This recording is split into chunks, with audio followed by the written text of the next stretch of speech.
지난 시간에는 요나단에게 은혜를 입었던 다윗이 요나단의 아들 무비보셋에게 그 은혜를 갚는 내용을 말씀을 드렸습니다. 다윗은 자신이 요나단에게 받은 은혜와 요나단과 맺은 언약을 기억하면서 사울의 집에 남아있는 사람들을 찾죠. 그런데 사울의 가족 중에 유일하게 요나단의 아들이 무비보셋이 살아있다는 소식을 듣고 무비보셋을 다윗의 집으로 데리고 옵니다. 그리고 다윗은 요나단으로 말미암아 무비보셋에게 은총을 베풀겠다고 하면서 사울의 모든 밭을, 왕의 밭이니까 얼마나 어마어마하겠습니까? 사울의 모든 밭을 무비보셋에게 주고 다윗과 같은 상에서 떡을 먹을 것이라고 말을 하지요. 그러자 이러한 다윗의 환대에 무비보셋은 이 종이 무엇이기에 주운 개 같은 나를 돌아보시나이까 하면서 다윗이 베푼 은혜에 아주 감사해합니다. 은혜를 베풀려고 하는 다윗의 모습도 훌륭한 모습이지만 은혜를 베풀고자 하는 사람의 마음을 알고 그 은혜를 받아들이고자 하는 그 사람의 마음도 참 중요합니다. 우리가 그렇지 않습니까? 내가 누군가에게 은혜를 받았습니다. 그래서 어떻게 해서든지 은혜를 꼭 갚고 싶은 마음이 있어요. 그리고 은혜를 갚을 기회가 돼서 은혜를 갚을 때 내가 갚는 그 은혜를 받는 사람이 감사하고 고마워하면 은혜를 갚는 사람도 기쁨이 있죠. 그죠? 오늘 다윗과 무비보셋의 상황이 바로 이러한 상황이었습니다. 다윗은 자신이 요나단에게 받은 은혜를 어떻게 해서든지 갚고자 했는데 그 은혜를 갚을 기회가 생겼고 또 이러한 다윗의 은혜를 감사하면서 받는 무비보셋으로 인해서 다윗의 마음에도 아마 기쁨이 있었을 것입니다. 은혜를 베푸는 사람이, 은혜를 받는 사람이 참으로 그 은혜에 대해서 감사하고 고마워하면은 은혜를 끼치는 사람은 참 마음이 기뻐요. 그죠? 그러므로 은혜를 알고 은혜를 갚으려는 마음도 중요하지만 은혜를 받는 사람이 감사함으로 은혜를 받는 것도 참 중요한 일인 것 같아요. 은혜를 알고 은혜를 갚고자 하는 마음도 아름다운 마음이고 은혜를 갚으려고 하는 사람의 은혜를 받아주는 것도 아름다운 일입니다. 다윗과 무비보셋의 관계가 바로 이러한 관계였죠. 그런데 오늘 본문의 내용은 앞서 다윗과 무비보셋의 그러한 것과는 전혀 다른 내용이 전개가 됩니다. 다윗은 사울에게 쫓김을 당하면서 아마 여러 사람들에게 도움을 받았던 모양이에요. 그죠? 다윗이 도움을 받았던 사람들이 참으로 많이 있습니다.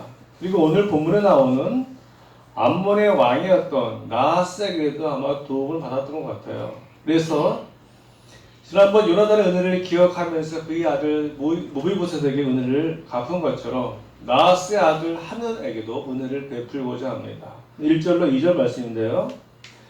그 후에 암몬 자손의 왕이 죽고 그의 아들 하늘이 대신하여 왕이 되니 다윗이 이르되 내가 나하스의 아들 하늘에게 은총을 베풀 때 그의 아버지가 내게 은총을 베푼 것 같이 하리라 하고 다윗이 그의 신하들을 보내 그의 아버지를 조상하라 하니라. 다윗의 신하들이 암몬 자손의 땅에 이르매. 그래요. 오늘 다윗은 자신이 암몬의 왕이었던 나하스에게 은총을 받았다고 말을 하죠.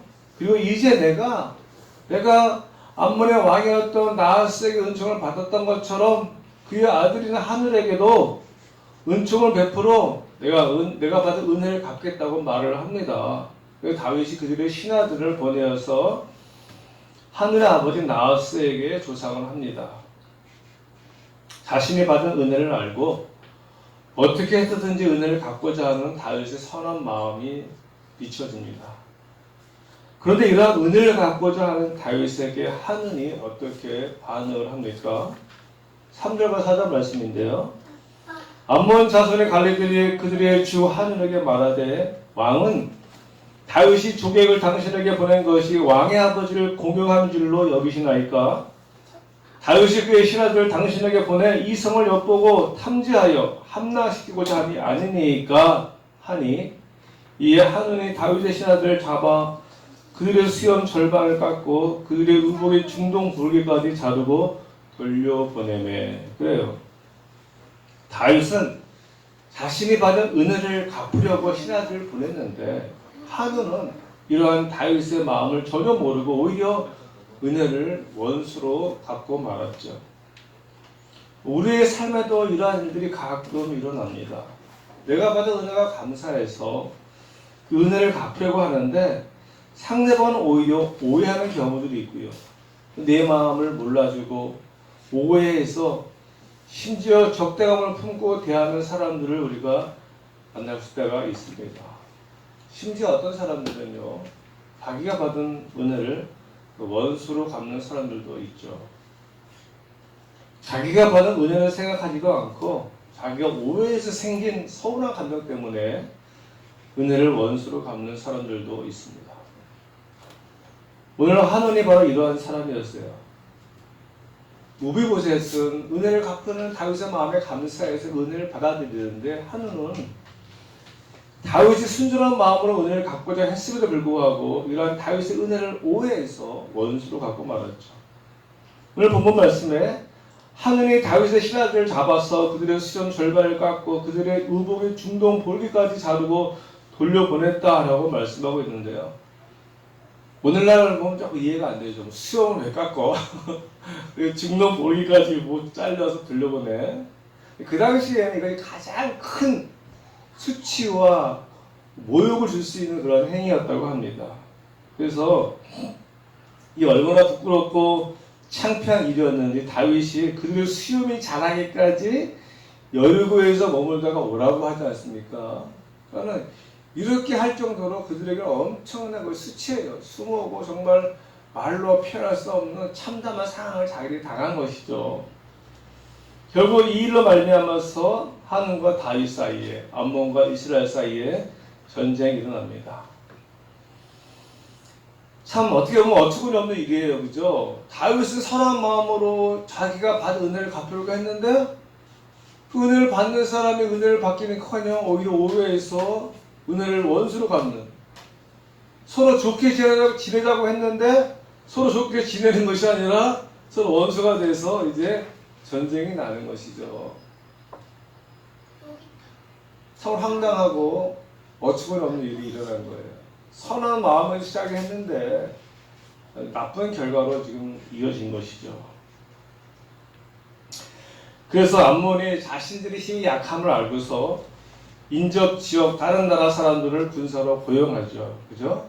그러나 결국 이들은 다윗의 군대를 이기지 못하고 모두 패하고 맙니다. 오늘 본문 마지막 말씀 19절 이렇게 말씀하는데요. 19절 말씀입니다.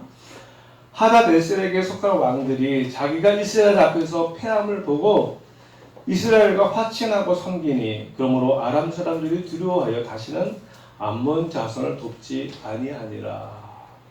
오늘 본문의 말씀을 통해서 두 가지만 말씀을 드리려고 합니다. 첫째는요, 하나님의 은혜를 받아들이는 사람과 받아들이지 않는 사람들. 마치 다윗의 은혜를 받아들이는 무비보셋과 다윗의 은혜를 받아들이지 않는 한온처럼, 오늘 다윗이 한온에게 은혜를 베풀려고 했던 것처럼 하나님은 사람들에게 은혜를 베풀고자 했죠. 그죠? 여러분 잘 아시는 말씀, 아니 전 세계 사람들이 대부분 알고 있는 말씀, 요한복음 3장 16절. 하나님 세상을 이처럼 사랑하사 독생자를 주셨으니 이는 그를 믿는 자마다 멸망하지 않고 영생을 얻게 하려 하심이라. 이제 하나님이 이 세상 모든 사람들에게 베푼 은혜죠.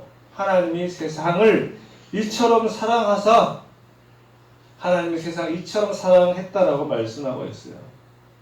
그리고 하나님이 이 사랑으로 세상에 큰 은혜를 베풀어 주셨습니다. 그 은혜가 뭐죠? 바로 하나님이 인간의 몸을 입고 이 땅에 오셔서, 이 땅에 오신 예수님이 십자가에 달려 돌아가심으로 말미암아 모든 죄를 다 용서해 주셨어요. 근데 문제는 이러한 예수님을 믿는 사람만이, 이런 하나님의 사랑과 은혜를 받아들이는 사람만이 어떻게 됩니까? 구원을 받는 거예요. 예수 믿는 사람은 이런 측면에서 하나님의 은혜를 받아들이는 사람이에요. 그래서 우리가 무비보셋처럼 죽은 개 같은 죄인인 나를 위해서 베풀어 주신 하나님의 은혜에 감사합니다. 그죠? 그래서 이 은혜에 감사해서 믿음으로 하나님의 은혜를 받아들이지 않습니까? 감사함으로 받아들여요. 이게 바로 믿음의 사람들, 무비보셋. 근데 어떤 사람들은 하는 것 같이 오히려 하나님을 대적하고 모독하는 사람들이 있지 않습니까? 세상에 하나님이 어디 있어? 하나님 있으면 나와보라 그래. 하나님 믿을 거 참 내 주를 믿어 하면서 하나님 믿는 사람은 교회 다니는 사람은 다 의지가 약한 사람들이야. 마치 자신의 의지로 살 수 있을 것 같은 그런 아주 교만함. 박원순 시장의 죽음에 대해서 사실을 하고 싶은 말이 많이 있는데 다 이유가 있어요. 이러한 면에서 예수를 믿는 사람들은 무비보셋이에요. 무비보셋이 다윗의 상에서 같이 떡을 먹어 다윗의 가족이 된 것처럼 저 여러분이 하나님의 상에서 하나님이 베풀어 주신 떡을 먹으면서 하나님의 가족이 되었습니다. 은혜를 받아들이면 돼요. 은혜를 내가 받아들이면 이것이 얼마나 큰 영광이고 감사입니까? 은혜를 은혜로 받을 줄 아는 사람의 특권이죠. 그러나 하나님의 은혜를 배척하는 사람들은요, 한은이에요.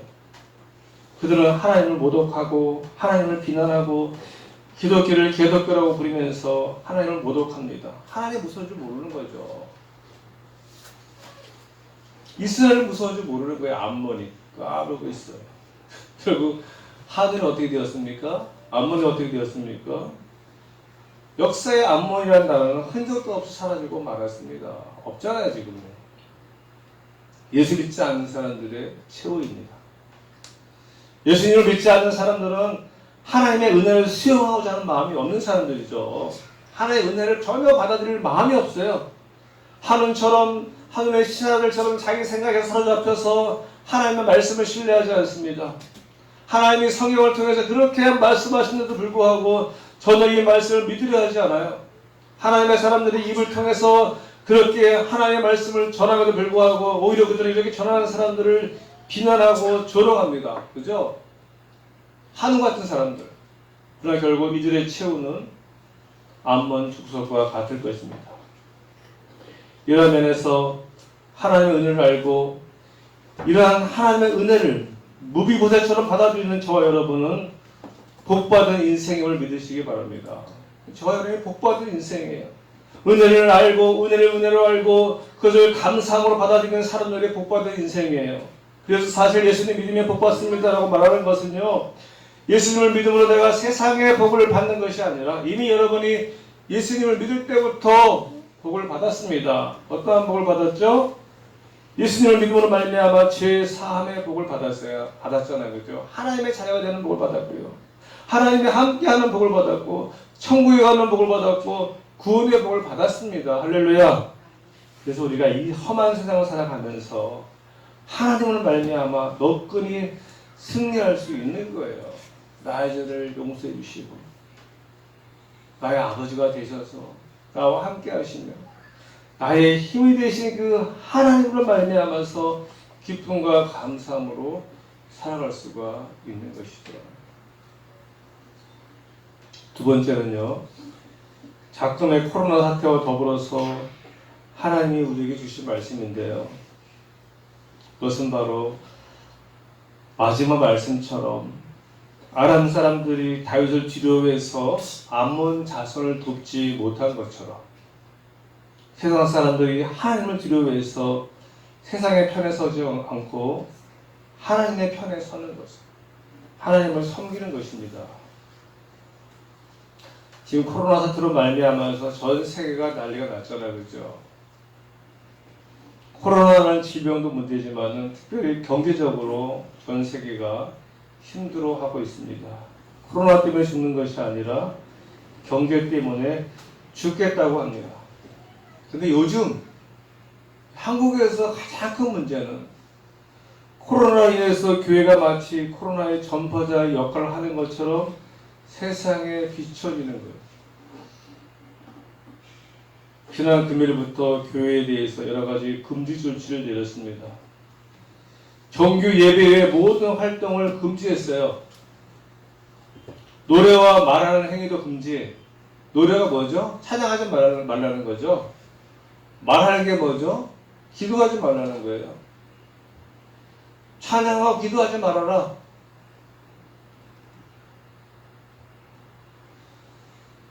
음식 제공 금지, 단체 식사 금지, 출입자 명부 관리, 출입자 증상 확인, 소독, 간격 유지, 방역 관리자 지정, 마스크 착용 등등.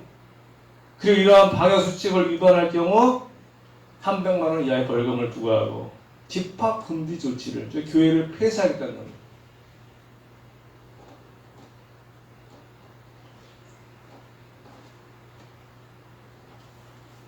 사실 이러한 금지가 문제가 아니고요. 교회에 대한 이러한 금지 명령은 마치 교회가 코로나 전파의 주범처럼 국민들로 하여금 생각하게 만든다는 것이에요. 사람들로 하여금 교회가 문제야. 이렇게 인식을 각인시켜주고 있잖아요. 그죠? 오늘도 문자 보낸 것처럼 뭐 집단 감염이 확산되고 있어가지고 전 국민들한테 아직 교회가 코로나 전파에 온실인 것처럼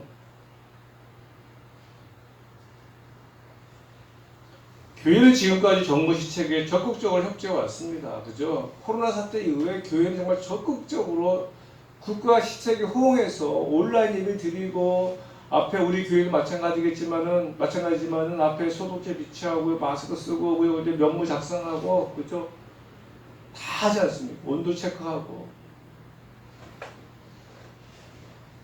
심지어 이제 예배 끝나고도 이렇게 막 잠깐 인사를 하고 가잖아요. 빨리빨리.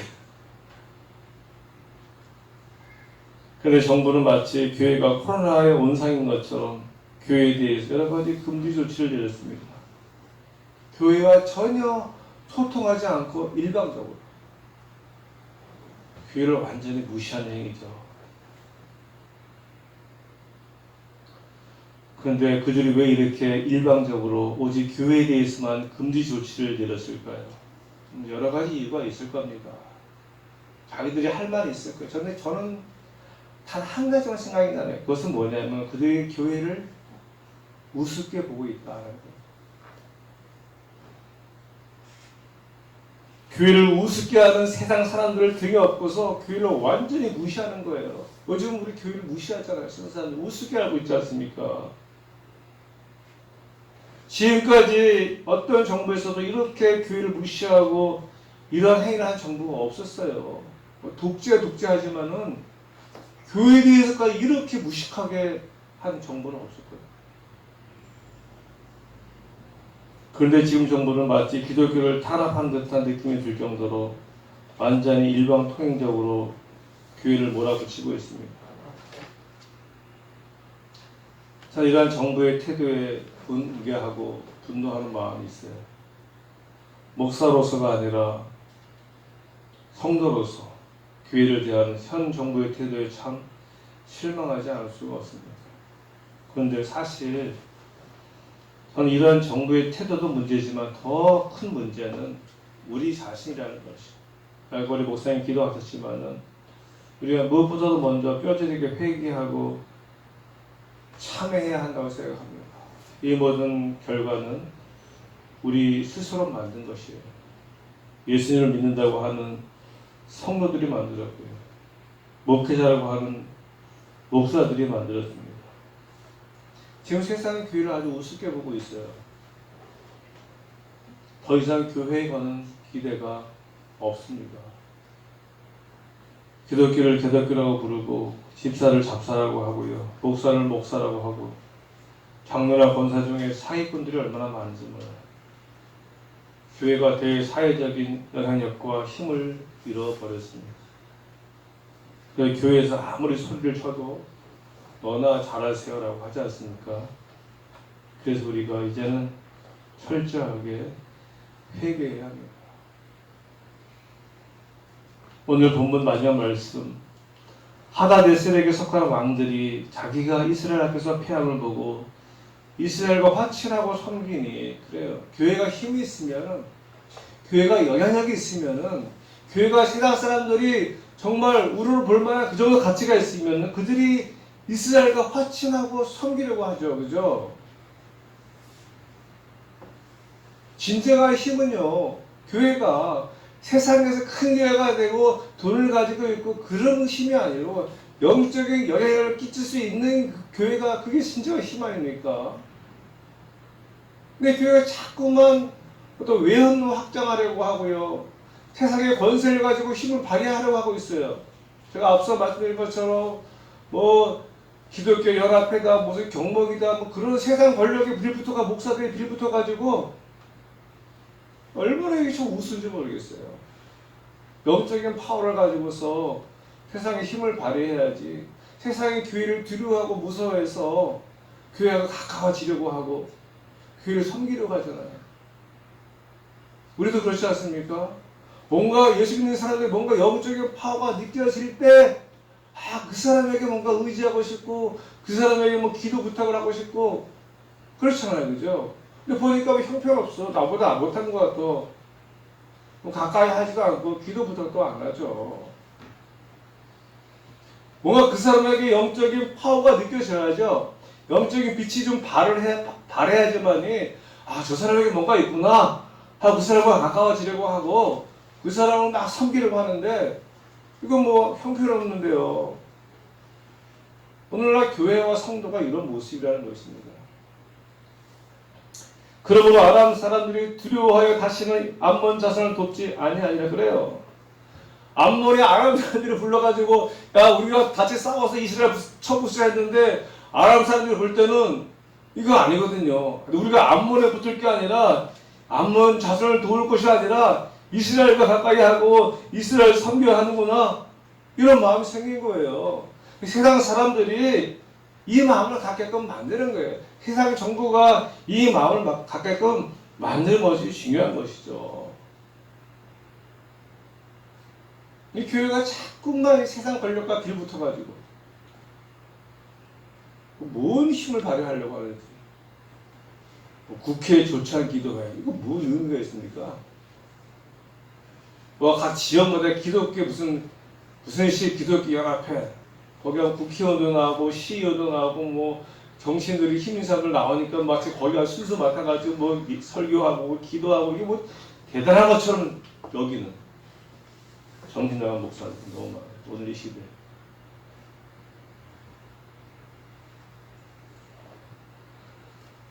우리가 잘 살아야 되죠. 믿음의 사람으로, 하나님의 사람으로. 우리가 이렇게 살아갈 때만이 세상 사람들이요, 우리와 화친을 맺으려고 하고 하나님을 섬기려고 합니다. 이제 말씀을 맺겠습니다. 은혜를 알고 은혜를 갚는 것도 참 중요하지만, 내게 은혜를 갚으려고 하는 그 사람의 은혜를 감사함으로 받아들이는 것도 참 중요한 일이에요. 특별히 저와 여러분이 하나님이 베푼 은혜로 말미암아서 하나님의 자녀가 되었습니다. 이게 참 감사한 일이죠. 여러분들은 다, 저와 여러분은 하나님의 은혜를 받아들여서 복받은 인생입니다. 인사합시다. 성도님은 복받은 분이십니다. 네. 이거보다 더 큰 복이 없어요.